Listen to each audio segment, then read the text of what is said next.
We've covered a couple of dystopian novels on this channel before, and 1984 by George Orwell is another one of them, honestly.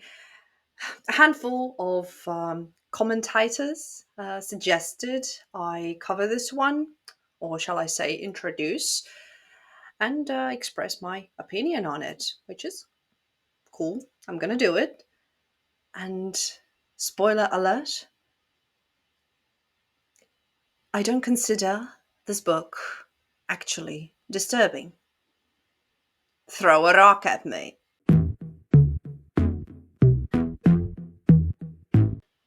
Welcome to Check That Book, a special place on the internet where we get acquainted with arguably the most disturbing books ever written, take a look at some interesting film adaptations, disturbing games, etc. Unnerving content is my thing, and I invite you to take a look at George Orwell's notorious work, albeit, in my not so humble opinion, The Animal Farm is a wee bit more disturbing. But if you would like a video on that, do let me know in the comment section below. Set in a totalitarian state, we follow our protagonist, who is a low-ranking member of the party, and he has this secret love affair. And they conjure up a rebellion. That's basically it. That's a very raw description.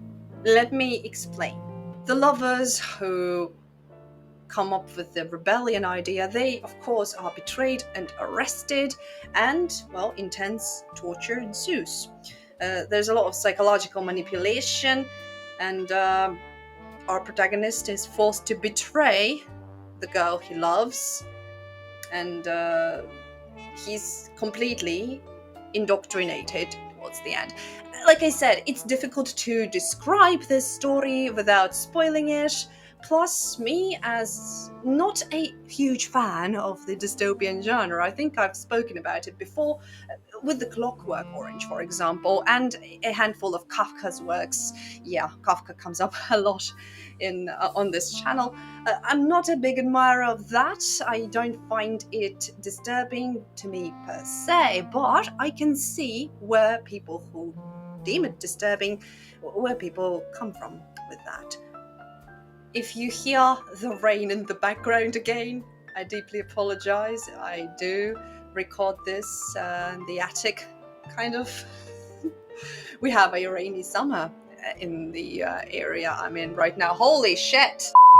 It's raining cats and dogs out there, you guys, but we continue. So, it's the fear of being watched, indoctrinated, suppressed, natural fear of any human being that brings me to I really don't want to speak politics on this channel, and I promised I wouldn't, but you know how I feel about it. You are watched 24/7, whether you like it or not. Some of us more than others, because some arouse more suspicion or provoke more interest. Hopefully I'm not a person of interest when it comes to the governments of the world, because really I'm a small person in this regard. Well, now that we've gotten this out of the way, and my personal opinions on how every government in the world actually sucks, it doesn't matter. I only have like slightly over 200 subscribers, so we guys are cool. Nobody's gonna target us. I hope. The party in the novel, they watch everybody through the telescreens, enforcing complete loss of privacy. That is scary as all hell. That is not scary. That's appalling and naturally disturbing. Being force-fed all sorts of bullshit that you do not have the right to question because the higher power tells you so. Well, you know, even if you have democracy, I mean, it's kind of like visually you are led to believe that you have freedom of speech and freedom of choice. No, you don't. You don't. There is a very, very thin line, which, well, if you cross it, you'll know. I mean, this is not a conspiracy theory. This is just life. And, well, at least when a society or a government is totalitarian, at least it's, gotta give them that. It's honest in being open in this regard. Yeah, you know that this is a totalitarian regime, and you avoid it if you can. With this book, in this case scenario, well, people are stripped of all rights. They have no choice. I mean, not even an option to escape. Um, no independent identity whatsoever. Whereas here, in our real world, mostly we at least have that, and not even all of us, which is sad. People in this book are stripped of love, independent identity, freedom. They're just tools of the state.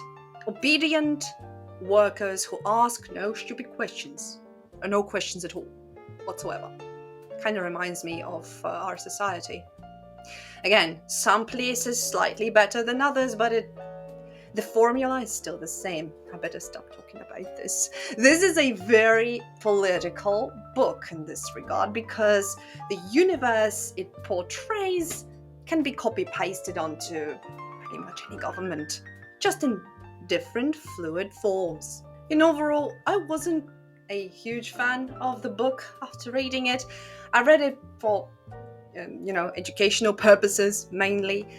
And yeah, this is not my favorite work by George Orwell, but not because it's, punching me in the face with its, truthful allegories. No, I've known this before. And it didn't surprise me whatsoever, but I can see why a lot of people might be a wee bit shocked when they read this, especially when it hits them hard that, well, hold on, some people live like this. I myself might even live like this, but in certain frames, right? So, there's one more thing. The ministry that actually conducts these things and torture, it's ironically called the Ministry of Love, and Jesus Christ. Anyways, thank you guys so much for watching. This was my short introduction to George Orwell's 1984. Recommend me more books in the comments section, and yes, meanwhile, please do give this video a boost in the form of an erect thumb, and make sure to subscribe for more. Take good care of yourselves and your loved ones, ladies and gentlemen, and I shall see you all as soon as possible. Goodbye.